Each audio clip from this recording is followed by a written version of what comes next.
Good morning, Odysseyers. Well, we got a follow-up on the house that we were discussing 2 years ago on the show before the whole thing started kicking off with this mass sickness. And you're going to want to catch up and kind of follow what we're going on here with this house.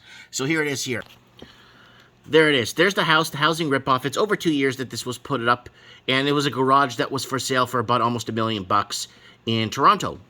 And you could tell that it's not in a luxurious neighborhood by looking at the neighbors. You could tell right off the bat with that hanging cable. It looks like an extension cord coming out. Doesn't look like it's the greatest area in the world.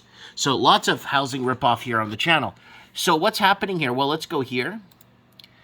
There it is. Site of dilapidated Toronto garage that sold for $712,000 could soon become a $2 million house. There's your $2 million house right there. I call that a piece of garbage, but that's okay. I'm entitled to an opinion. It even has a little driveway, and it has a little upstairs there. When the dilapidated garage in East York sold more for $700,000 back in 2019, it left some bemoaning the state of Toronto's housing market. But 22, I'm not going to mention his name, bought it. There it is. There's the excavation there. There it is right there. Now, I'm not going to trash the house or anything, but I mean, look at what you're getting.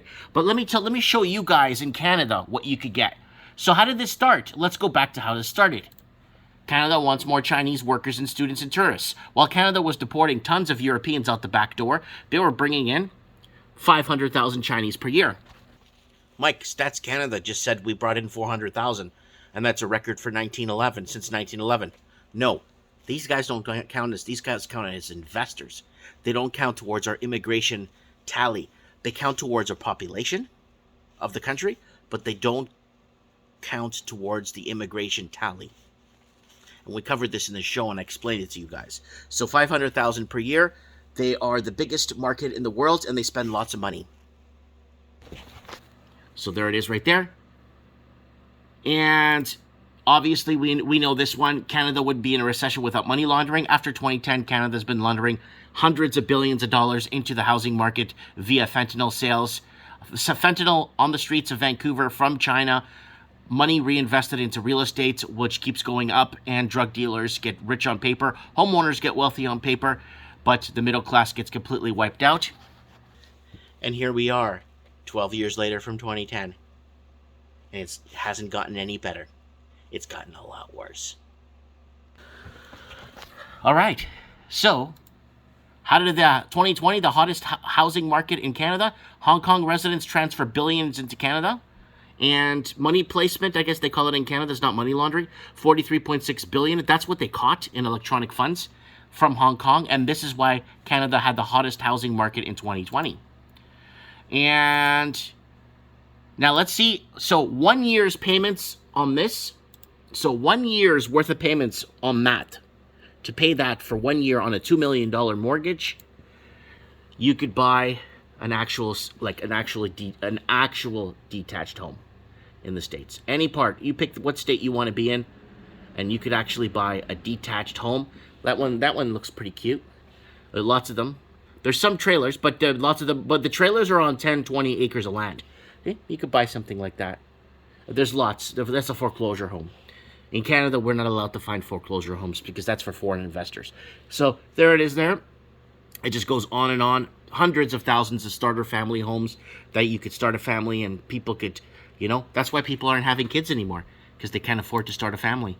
Now, what can you buy for, let's say, $1.1 million to $2 million American? Well, here it is, guys. Palatial mansions. For this thing, this wonder, look how great this is. Look, people should be looking at this and seeing how great this is.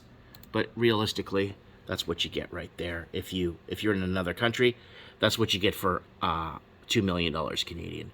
So I kind of wanted to throw this out there for you guys. Because I don't want Canadians to think that people are getting huge deals.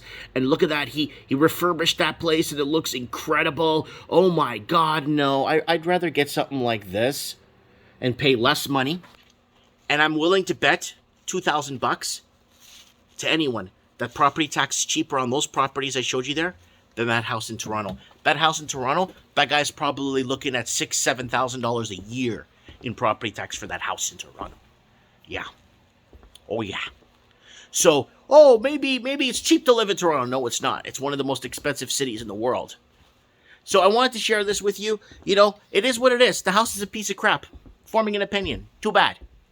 I get opinions formed on me every day. And that's how it falls. Let me know what you guys think with that house. You know, we've been following it. We've been discussing it. What's the deal with this house?